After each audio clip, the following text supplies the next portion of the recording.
Hello and नमस्ते। आप सभी ने तेनालीराम, अकबर बीरबल, विक्रम बेताल इन सब की कहानियां तो सुनी ही होंगी। इससे मजेदार और बेहतर कहानियां हो ही नहीं सकती। तो इस बार हमने सोचा कि क्यों ना स्टोरी की पोटली आपके लिए लेकर आए किस्से और कहानियां इंडियन क्लासिक कलेक्शन से। तो चलिए देखते हैं इस बार हमने कौन सी कहानी चुनी है आपके लिए। तत तत तत तत तत तत तत तत तत तत तत तत तत तत तत तेनाली तेनाली राम तत तत तत तेनाली तेनाली राम तेनाली राम तेनाली राम तेनाली राम राम राम राम तत तत तत तेनाली तेनाली राम। जी हाँ, आप सबने सही गैस किया। इस बार हम आपको सुनाएंगे एक बहुत ही मजेदार किस्सा तेनालीराम के बारे में।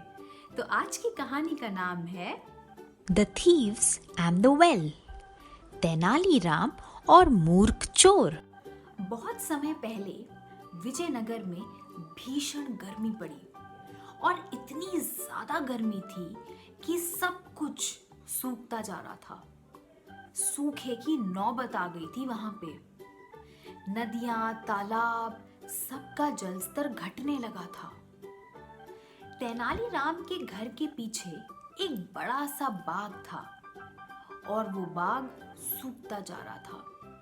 बाग के बीचों बीच एक कुआं जरूर था, लेकिन उसका पानी इतने नीचे जा चुका था कि 2 बाल्टी पानी निकालने में घंटों का समय लगता था।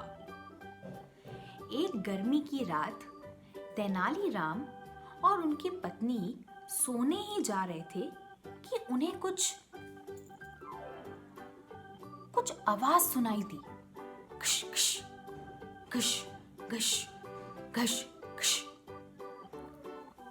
उस दिन जरा सी भी हवा नहीं चल रही थी और तभी तेनालीराम की बत्ती जली। उन्हें समझ आया कि झाड़ियों में कुछ चोर छुपे हैं और रात होने का इंतजार कर रहे हैं ताकि वो तेनालीराम के घर में घुसकर चोरी कर सके। यानी कि वो चोर झाड़ियों में बैठ के तेनालीराम के घर की चोरी की योजना बना रहे थे। तेनालीराम ने भी एक योजना बनाई और उन्होंने अपनी पत्नी से कहा, मैंने सुना है कि आजकल हमारे एरिया में कुछ बदमाश चोर घूम रहे हैं, तो हम एक काम करते हैं, सभी गहने और धन को हमारे घर के बाहर कुएं में छिपा देते हैं। थोड़ी देर बाद तेनालीराम और उनकी पत्नी एक बड़ा सा संदूक लेकर घर से निकले और उसे कुएं में गिरा दिया।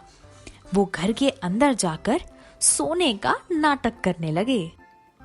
चोर ये सब देखते रहे और वो इंतजार कर रहे थे तेनालीराम और उनकी पत्नी का घर के अंदर जाने का। जैसे ही तेनालीराम और उनकी पत्नी घर के अंदर गए, चोरों ने अपना काम शुरू कर दिया। वो जल्दी जल्दी कुएं को खाली करने लगे और उनको उम्मीद थी कि वो बहुत जल्द कुएं में से संदूक, खजाने वाला संदूक बाहर निकाल लेंगे। रात भर बेचारे दोनों चोर पानी निकालते रहे, थके मारे, लेकिन उम्मीद पूरी कि खजाना बहुत जल्द उनका होगा। सुबह होते ही वो बड़ा सा भारी संदूक जैसे तैसे उन्होंने बाहर निकाला और जैसे ही उन्होंने उस संदूक को खोला,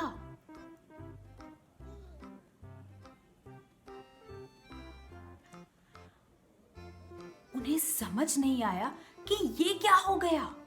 उस बड़े और भारी संदूक में सिर्फ और सिर्फ बड़े बड़े पत्थर थे।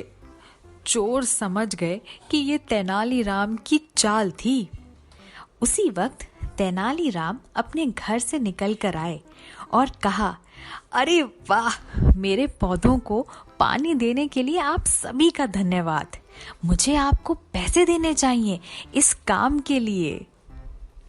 ये सुनकर वो चोर तेनालीराम के पैरों पर गिरकर माफी मांगने लगे और वादा किया कि वो कभी चोरी नहीं करेंगे। तेनालीराम का दिल बड़ा था, उन्होंने चोरों को माफ कर दिया। तेनाली तेनाली राम, तेनाली तेनाली राम, तेनाली तेनाली राम, तेनाली राम तेनाली राम।